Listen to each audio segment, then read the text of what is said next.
ಅಬಕಾರಿ ಇಲಾಖೆ ಅಧಿಕಾರಿಗಳ ದಾಳಿ 50,000 ರು ಬೆಲೆ ಬಾಳುವ ನಿಷೇಧಿತ ಎಂಡಿಎಂಎ ಮಾದಕ ವಸ್ತು ಸಮೇತ ಒಬ್ಬರ ಬಂಧನ. ಚಿಂತಾಮಣಿ ನಿಷೇಧಿತ ಎಂಡಿಎಂಎ ಮಾದಕ ವಸ್ತುಗಳನ್ನು ಅಕ್ರಮವಾಗಿ ಸಂಗ್ರಹಿಸಿ ಮಾರಾಟ ಮಾಡುತ್ತಿದ್ದ ಅಂಗಡಿಯ ಮೇಲೆ ಅಬಕಾರಿ ಇಲಾಖೆ ಅಧಿಕಾರಿಗಳು ದಾಳಿ ನಡೆಸಿ ಮಾದಕ ವಸ್ತುಗಳ ಸಮೇತ ಒಬ್ಬರನ್ನ ಬಂಧಿಸಿರುವ ಘಟನೆ ಚಿಂತಾಮಣಿ ನಗರದಲ್ಲಿ ಕಳೆದ ರಾತ್ರಿ ನಡೆಯುತ್ತಿದೆ.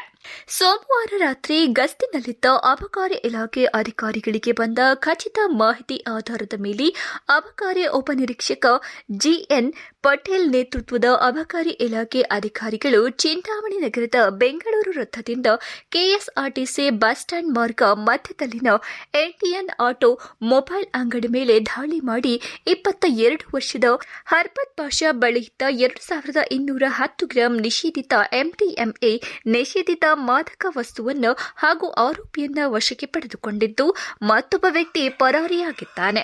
ಇನ್ನು ಅಬಕಾರಿ ಇಲಾಖೆ ಅಧಿಕಾರಿಗಳು 50,000 ರು ಬೆಲೆ ಬಾಳುವ ನಿಷೇಧಿತ ಎಂಡಿಎಂಎ ಮಾದಕ ವಸ್ತುವನ್ನು ವಶಪಡಿಸಿಕೊಂಡು ಆರೋಪಿಯ ವಿರುದ್ಧ ಪ್ರಕರಣ ದಾಖಲಿಸಿಕೊಂಡು ತನಿಖೆ ಮುಂದುವರೆಸಿದ್ದಾರೆ.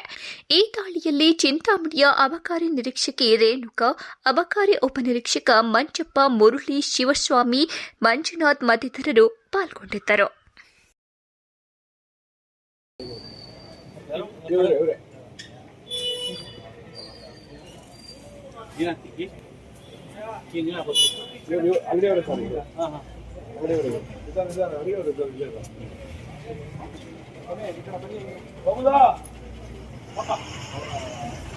ಗಾಡಿ ಬಂದಿದೆ.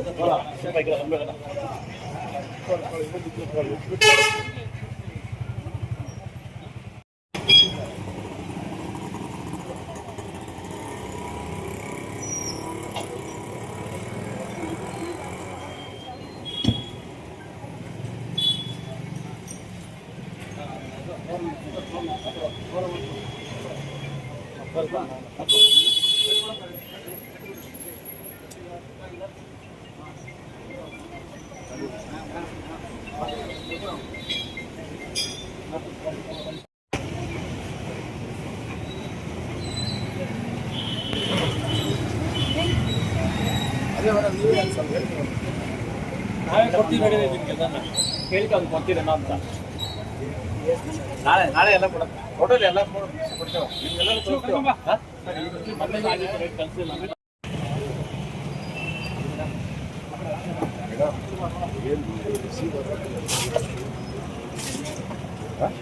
ಆಮೇಲೆ ಇನ್ವೆಸ್ಟಿಗೇಷನ್ ಸಿಕ್ಕಿದೆ.